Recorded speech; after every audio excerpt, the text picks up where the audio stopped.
बिस्मिल्लाहिर्रहमानिर्रहीम, अस्सलामुअलैकुम। आपको खुश आमदीद कहते हैं खुसूसी नशरियात में, और मैं हूँ आपके साथ आपका मेज़बान सलमान मिर्ज़ा। जनाब वाला, आज सुबह पाकिस्तानी अवाम जब सोकर उठी तो एक बुरी खबर, और एक इंतहाई बुरी खबर उनकी मुंतज़िर थी। अरशद शरीफ साहब इस दुनिया में नहीं रहे, वो इस कीनिया में मौजूद थे जब उनको शहीद किया गया, और ये खबर पाकिस्तानियों के दिल पर बिजली बनकर गिरी। अरशद शरीफ के बारे में ऑनेस्टली अगर ये बात कही जाए तो गलत नहीं होगी। सहाफ़त के हवाले से उनका कोई ऐसा निम बदल नहीं हो सकता। अब्बास शब्बीर हमारे साथ मौजूद हैं इस्लामाबाद में, उनके घर के बाहर, और समी इब्राहिम साहब भी वहाँ पर मौजूद हैं, उनसे मज़ीद बात करेंगे। जी अब्बास शब्बीर। समी इब्राहिम साहब भी मेरे साथ मौजूद हैं, बैरिस्टर शोएब सिद्दीकी साहब भी मौजूद हैं, शोएब रज़ाक साहब भी मौजूद हैं। एक बड़ा सैड इंसिडेंट है, क्या उसको डिस्क्राइब किया जाए, क्या एक्सप्लेन किया जाए। एक बहुत बड़ा लॉस है, एक ब्लैक डे है पाकिस्तान के लिए। एक अरशद शरीफ एक बहुत बड़ी पर्सनैलिटी थी जो अब हमारे साथ नहीं है, सिर्फ उनकी यादें ही हमारे साथ रह गई हैं। समी इब्राहिम साहब भी हैं। ओवर टू समी इब्राहिम साहब। जी, ये मैं चाहूँगा कि शोएब रज़ाक साहब, क्योंकि आज गए थे इस्लामाबाद हाई कोर्ट और वहाँ से अरशद शरीफ साहब की मैयत को लाने के हवाले से इन्होंने अदालत से इस्तदा की। हमने कुछ फ़ॉरेन ऑफिस के लोग भी देखे हैं यहाँ पर, उनकी फ़ैमिली से मुलाकात करने आए। तो शोएब साहब से पूछते हैं कि पूरी तफसील क्या है।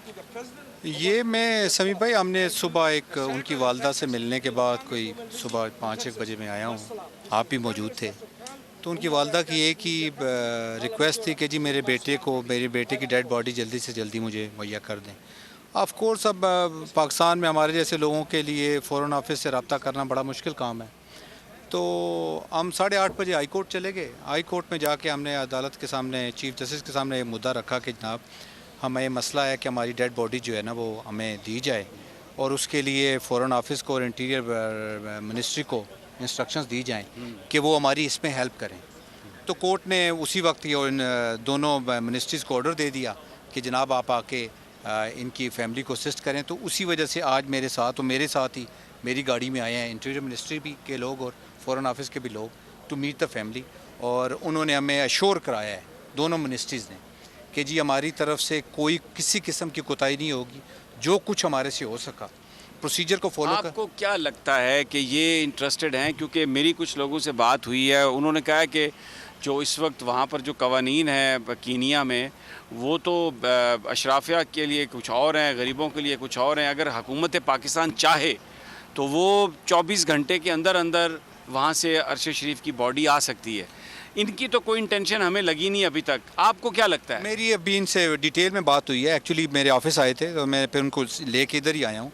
मुझे जो इन्होंने श्योरिटी दी है वो यही दी है कि प्रोसीजर में थोड़ा सा टाइम लग सकता है, बाकी हमारी तरफ से किसी किस्म की कोई डिले नहीं होगा, और हमारी कोशिश होगी कि जितनी जल्दी हो सके हम अरशद शरीफ की डेड बॉडी को यहाँ लेके आएँ। तो कहीं कोई वहाँ पर कीनिया में भी कोई रब्ता है आपका जो पता चल सके? वगरना हमारा दफ्तर खारजा तो आपको पता झूठ बोलने में ऐसा माहिर है। कीनिया में भी रब्ता है, वो फॉरेन सेक्रेटरी साहब भी आए हुए हैं, फॉरेन सेक्रेटरी साहब भी आए हैं, अभी वो फैमिली को मिल रहे हैं अंदर। उन्होंने कहा था जी मैं जो ही उनसे मिल के आऊँगा तो मैं I am going to brief you with the latest कि क्या हुआ है, कि हमारे क्या पता स्पेकुलेशन यही अभी मुझे मिल रही थी कि उनको डेड बॉडी उनके हवाले। फॉरेन सेक्रेटरी साहब ने कोई वहाँ पर जो वाक़या हुआ उसके हवाले से कुछ आपको ब्रीफ किया?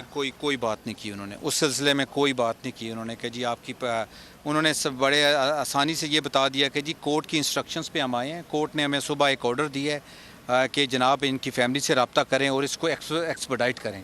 उन्होंने इंसिडेंट के बारे में या वो किसी और चीज़ के बारे में कोई बात नहीं। अच्छा, ये हमारे पास एक इन्फॉर्मेशन है जो मैं स्क्रीन पे मैं बता देता हूँ। एक बड़ी अजीब कोशिश हो रही है।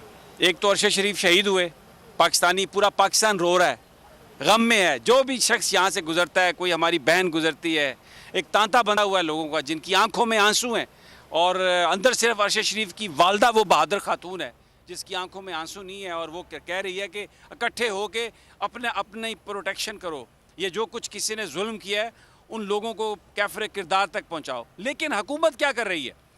मुख्तलिफ़ तरीके से ये वहाँ पर इन्होंने कीनिया में ख़बरें छपवाई हैं, कुछ अखबारात में। वहाँ पर भी लिफाफे बहुत हैं और बड़े बड़े लिफाफे हैं, तो उन लिफाफों के ज़रिए ये छपवाया इन्होंने उसके ऊपर कि जी वहाँ पर कभी कहते हैं कि ये एक्सीडेंट हुआ, कभी कहते हैं नाके पे गाड़ी नहीं रोकी, कभी कहते हैं ड्रग डीलर के साथ जा रहे थे। तो हर तरफ से ये इस किस्म की ख़बरें ब्रेक करने की कोशिश कर रहे हैं, और जो अफसोसनाक बात है, मरियम औरंगज़ेब खुद जो वज़ीर इत्तलात और नशरियात हैं, वो अपने व्हाट्सएप से ये जो खबरें वहाँ से आ रही हैं उनको जर्नलिस्टों को दे रही हैं। और मकसद सिर्फ एक है कि जो अरशद शरीफ की शहादत है इसको मुतनाज़ बनाया जाए। अरशद शरीफ एक बड़ा इंटेग्रिटी वाला आदमी था।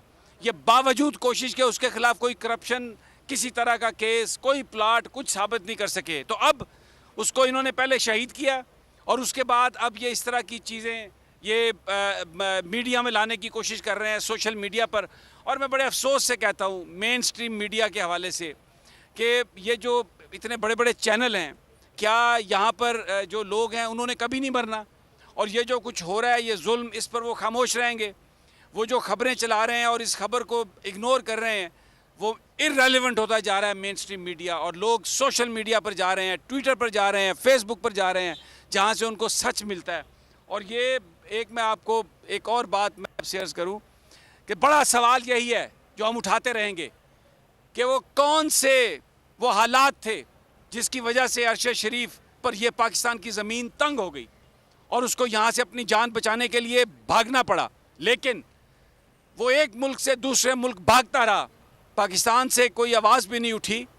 और फिर दूसरी बात ये कि शायद जो उनको जिन ताकतों ने अरशद शरीफ पर हमला किया, अरशद शरीफ के सर में गोलियां मारी, एग्जीक्यूट किया उसको, वो ये तासुर देना चाहते थे कि हमारे हाथ बहुत लंबे हैं, अगर हम फैसला कर लें तो फिर हम कहीं पर भी किसी को मार सकते हैं। लेकिन मैं उन्हें ये बताना चाहता हूँ कि ये आवाज़ बंद नहीं होएगी। ये पाकिस्तान डरने वाला नहीं है, ये सहाफ़ी भी डरने वाले नहीं हैं। ये सवाल उठता रहेगा, आप इन्वेस्टिगेशन करवाएं। एक बार फिर नंबर 1 बोल न्यूज ने एक बार फिर सारे रिकॉर्ड तोड़ दिए। 8 दिन के अंदर अंदर लॉन्ग मार्च का ऐलान हो जाएगा। इलेक्शन पे तवज्जो करते और इसके बाद जो है हम इसको निपटेंगे। बोल का प्रोग्राम नेशनल डिबेट 11 बजे की स्लॉट में सबसे ज्यादा देखा गया। बंद गली में तो नहीं फंस गए कि फाइनल कॉल की अनाउंसमेंट ही नहीं होके दे रही। वो बंद गली पहुंचते पहुंचते वजीर आज़म की कुर्सी तक पहुंच गए। 68% सार्फिन ने सिर्फ बोल देखने का इंतखाब किया क्योंकि बोल है नंबर 1। सबसे ज्यादा व्यूज, सबसे ज्यादा रील्स और सबसे ज्यादा रेटिंग के साथ बोल अब भी नंबर 1 पोजीशन पर बरकरार। सब्सक्राइब करें और बेल दबाएं ताकि कोई खबर रह न जाए।